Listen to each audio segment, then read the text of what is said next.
जय माता की। आप सभी का हमारे YouTube चैनल जय माता की में बहुत बहुत स्वागत है। आज हम माघ मास में आने वाली गणेश चतुर्थी व्रत यानी सकट चौथ व्रत की कथा करेंगे। उससे पहले यदि आप हमारे चैनल पर अभी नए आए हैं तो कृपा करके चैनल को सब्सक्राइब कर लीजिए और घंटी जैसे दिखने वाले बटन को भी दबा लीजिए ताकि आने वाली नई वीडियो की नोटिफिकेशन आपको आसानी से मिल सके। तो शुरू करते हैं गणेश चौथ यानी सकट चौथ व्रत की पहले विधि। माघ कृष्ण पक्ष की चौथ को गणेश चौथ का व्रत होता है। इसे सकट चतुर्थी या सकट चौथ भी कहते हैं।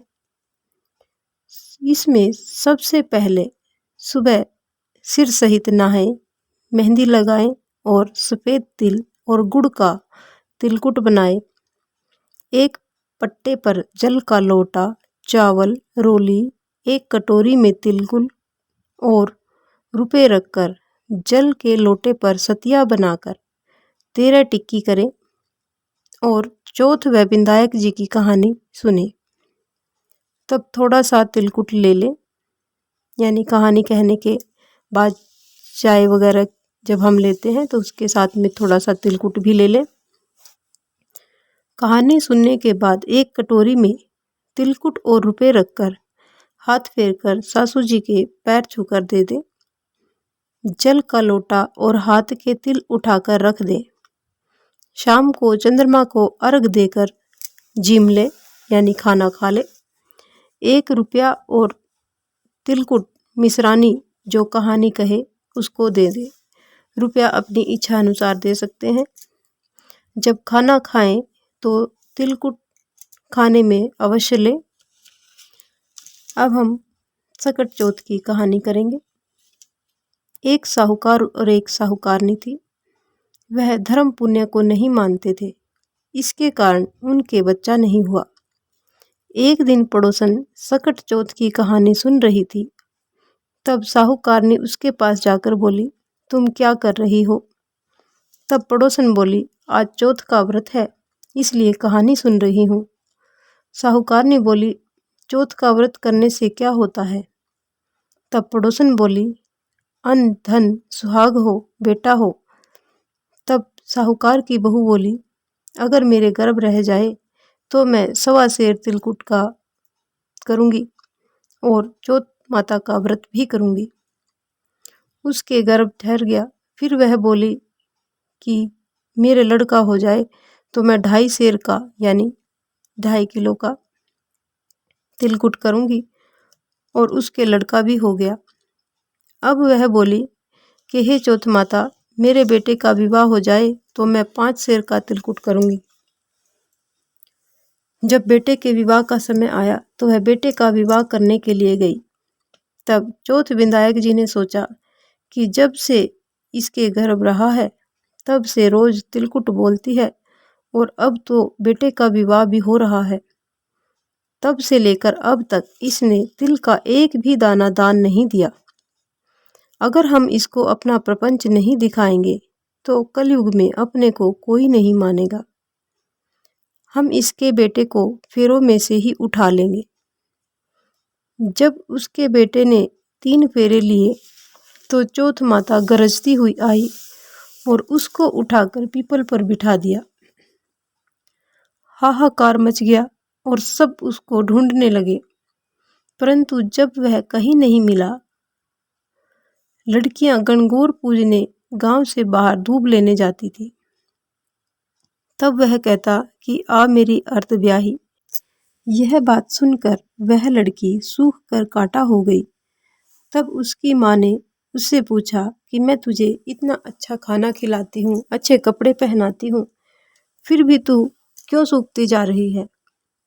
तब वह लड़की बोली कि माँ, जब मैं लड़कियों के साथ दूब लेने जाती हूँ तो एक पीपल में से एक आदमी बोलता है कि आप मेरी अर्ध ब्याही, और उसने मेहंदी लगा रखी है, सिर पे सेहरा बांध रखा है। उसकी माँ उठी और देखा कि वह तो उसका जमाई है। तब वह अपने जमाई से बोली कि यहाँ क्यों बैठा है? मेरी बेटी को अर्धब्याही करके तुम यहाँ किस लिए बैठे हो और तुम अब क्या लोगे?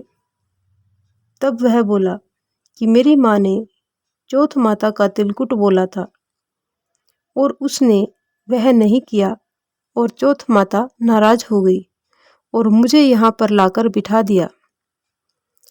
ये बात सुनकर लड़की की माँ साहूकारनी के पास गई और बोली कि तुमने सकट चौथ का कुछ बोला था क्या? तब साहूकारनी बोली कि हाँ, मैंने तिलकुट बोला था। फिर साहूकारनी बोली कि अगर मेरा बेटा घर आ जाए तो मैं 2.5 मन का तिलकुट करूंगी। लड़के की माँ के इस प्रकार बोलने से गणेश माता गणेश चौथ राजी हो गई और उसके बेटों को फेरों में ला करके बिठा दिया। बेटे का विवाह हो गया। तब उन लोगों ने 2.5 मन का तिलकुट कर दिया और वह बोली कि हे चौथ माता, तेरे आशीर्वाद से मेरे बेटे बहू घर पर आए हैं, जिससे मैं हमेशा तिलकुट करके तुम्हारा व्रत किया करूंगी। सारे नगर में ढिंढोरा पिटवा दिया गया कि हर कोई तिलकुट करके चौथ माता का व्रत करे। तब से यह व्रत सब जगह प्रचलित हो गया। हे चौथ माता, जैसा उसके बेटे बहू को मिलवाया वैसे सबको मिलवाना, कहते सुनते सब परिवार का भला करना। जो चौथ माता का उद्यापन करे वो विनायक जी की कहानी अवश्य पढ़े या सुने। विनायक जी की कहानी हम अपनी पीछे कई वीडियोस में दे चुके हैं, उसके लिए आप हमारी कोई भी वीडियो को सुन सकते हैं। इस प्रकार चौथ माता राजी हो गई और सब के अपनी कृपा दृष्टि दिखलाई।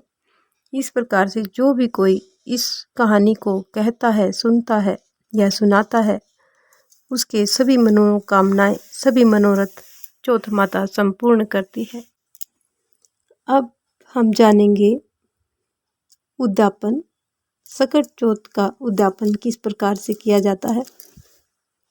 अगर आपका इसी साल में बेटा हो या बेटे का विवाह हो तो चौथ माई का उद्यापन किया जाता है।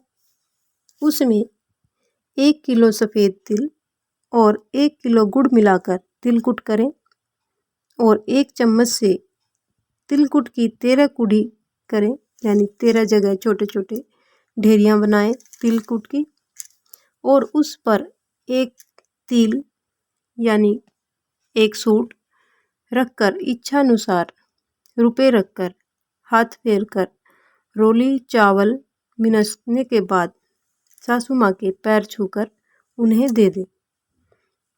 चौथ माता की कहानी सुने और सिर्फ चौथ का ही उद्यापन करें तो एक थाली में 13 जगह 4 जगह हलवा रखें और 1 तिल रुपए उस पर रखकर सासू जी के पैर छू कर दें। ब्राह्मणी को जिम्माएं, उन्हें 1 कूढ़ा हलवा पूरी दे दें, टीका लगाकर दक्षिणा दें। कोई भी उद्यापन करें तो इस प्रकार उद्यापन की तैयारी करें। इस प्रकार की और भी अन्य धार्मिक रोचक कथा कहानियों को जानने व सुनने के लिए हमारे चैनल को सब्सक्राइब करें, लाइक करें और अपने मित्रों और प्रियजनों में आगे भी शेयर करते रहें। जय माता की।